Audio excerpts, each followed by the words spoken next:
I want to show you guys my favorite little morning mobility routine. I start out on all fours in this cat-cow position. And I heard another physical therapist describe this as flossing your spine. And I really like that as an idea. If you see a ball go rogue or you see my husband in the background, it's because it's early morning and the baby's not awake yet. So we have a rare moment of relative quiet, I was going to say, as he barks. But that's life. And it's not always quiet and pretty. It's quite often loud and messy.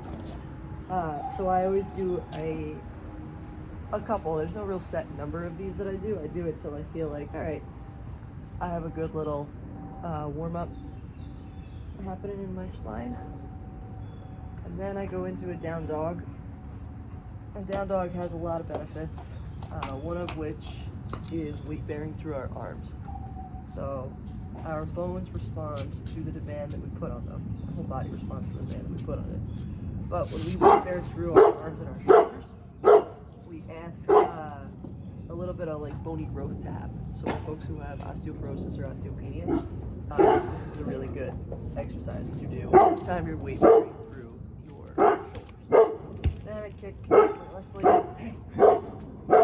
and I swing it through in between my hands. If that's too tough, let it hang on the outside of your left hand. But if you can, swing it all the way through to in between your hands. And then if you can notice, I let my knee go all the way over my toe, and I like to rock in this position. And I do that for two reasons. Number one, my knee goes over my toe. Look at the mobility that has to be in my ankle here. I need full flexion of that ankle joint. If you have limited mobility of your ankle, it can alter the way you walk, it can alter the way you squat. And the flip side of that is when you have full mobility in your ankle, you can walk with normal mechanics, you can squat with normal mechanics, and that is an ounce of prevention for everything else up the chain, right? Your knee, your hip, your low back, even your shoulders, and yeah, it would probably stop there. Neck might be pushing it. There are probably people who would argue that it would help your neck, having mobility in your ankle. So I always rock, I always say in the direction of your toes. So you should track straight back and then right over your toes.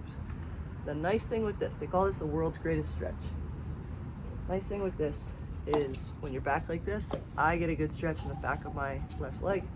When I'm up here like this, yeah, I get full mobility in my ankle. I also get a really good stretch in my right hip flexor over on this side. So in professions who sit a lot, which is mostly everybody, and in kids who sit a lot during school years, this is really important to stretch that hip flexor because it gets tight in that sitting position. It shortens up when our hips and our knees are bent for really long periods of time for a number of years.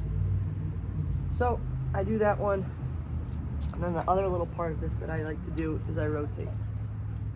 So I keep my right hand on the ground, I reach my left hand back, and I come back down.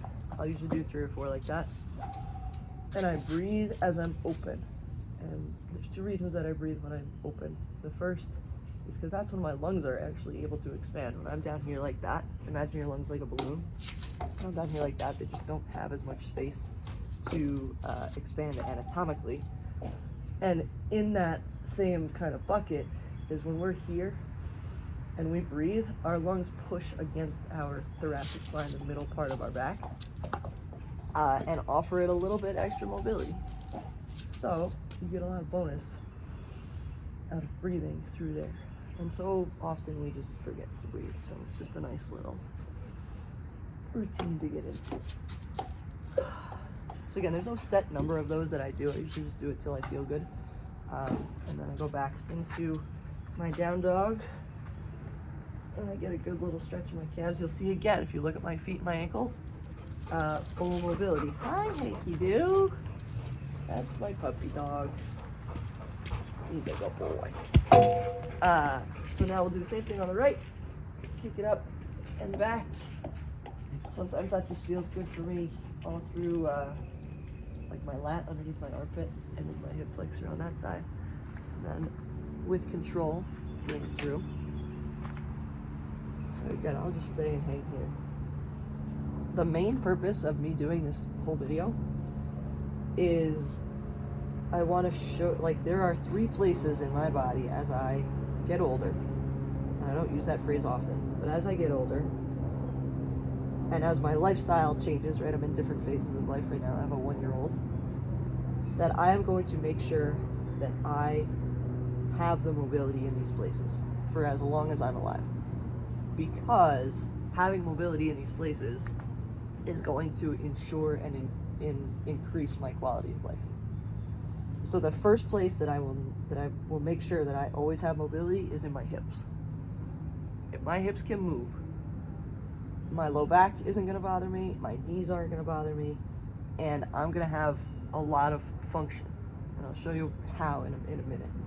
But my hips is my first place where I'm going to make sure I have full strength and full mobility of. Because they are kind of the foundation of functional movement, turning, standing, walking, carrying, lifting, running. They're a huge foundational component. The second place that I am always going to make sure that I have mobility of is my ankles. And for that reason that I said earlier, when my ankles have full mobility, I can walk normally, I can squat normally, I can get up and down the ground, off the ground normally, I can do stairs normally. That's huge, huge. The number of patients I see who are afraid to do stairs, a lot of the times, because they don't realize it, I realize it, is because they don't have mobility of their ankles to actually get up and down a step. And when we lose mobility, we often lose the strength and control. So of course they're afraid to do stairs. So the second place that I will always make sure that I have mobility of is my ankles and my feet. And the last place that I will always make sure I have mobility of, which I'll get to right now, is my thoracic spine, which is the middle part of your back. You have your cervical spine, which is your neck, you have your lumbar spine, which is your low back, and you have your thoracic spine, which is the middle part of your back, and that's where your ribs attach to. It's really important for mobility of your shoulder. And when you see often older folks who have that kind of hunchback posture, it's because they've lost mobility of their thoracic spine. And who was it? Jane Fonda was on Julia Louis-Dreyfus's podcast that I listened to a few weeks ago. And she said, you can look really old when you have bad posture. And she's right. Think about anybody you know who looks really old. They have bad posture. So this stretch that I've just done for the last, I don't know, however many minutes, 7 or 8 here. If I do this, it hits almost perfectly all of those areas that are really important to me to maintain mobility of. If I had to add another one, it would be for my hips, and it would be this pigeon stretch, where we go up through here, and I sit kind of back like this. This is kind of an extreme version of this, the less extreme version. You can do in any variation, but it's this kind of figure 4. So you guys can see. Figure 4, and then if you want to, you can reach through and hug through here. That'll stretch the outside of that hip muscle. Your hips move in almost every single plane of motion, right? They go forward, backward, side to side, and they rotate. So this hits that side to side and rotate muscle, whereas the world's greatest stretch that we just did, that lunge, hits the front and the back of it. So my big hairy goal and mission is to teach the world that your body is strong and capable and completely incredible, and just simple movements, doing a little bit over the course of your day, is going to improve your mobility and improve your quality of life. And I just wanted to share this little tidbit. I had some time this morning, which is very rare, and I thought this could be of value. So I appreciate you. Thank you for spending some time and your attention with me today. Keep moving and keep getting better every day.